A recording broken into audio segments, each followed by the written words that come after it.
Hallo, ich bin Thomas Metzler aus Ebstedt-Frankenthal vom Theater Alte Werkstatt aus Frankenthal.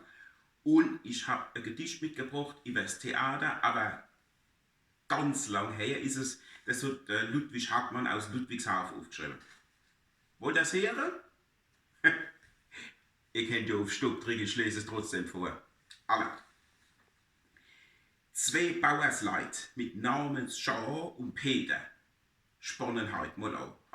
Was hat man dann von all seinem Geld? Nach Mannem geht's, was kostet die Welt? Der Schnabel wird dort voll gewetzt und mancher Schuppen noch gepetzt. Danach wird mit der elektrisch gefahren. Ja, wir wollen's wissen, wo wir waren. Und dann kommt's Hoftheater dran. Das ist was Neues für die Show. Ein Haufen Leute stehen an der Kasse, ein Lappen Geld kostet so einen Spaß. Sie lesen dabei ein Billett und hocken sich ins Baguette. Die Musik spielt, der Tanz geht los, nix wie Spektakel macht die bloß. Und gesungen wird in einem Stück fort. Du Peter, ich versteh kein Wort. Der Vorhang fällt und alles klatscht, unser zwei haben fest gebatscht. Auf einmal aber liest der Peter: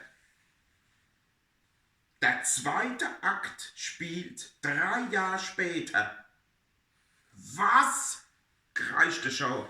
3 Jahre da sitzen und auf dem Häse Polster schwitzen? Nee, Peter, los. Und nix wie Trab. Wir müssen heim, da, nehmt euch Kap. Schnell dabei das Fuhrwerk hergerichtet. Ich fahr morgen unseren Mist. Die faule Stadtleute, wo nix treiben, die können freilich da hocken bleiben. Und wenn der ganze Corona-Krempel rum ist, dann kommen wir auch schön wieder ins Theater, gell? Aber dann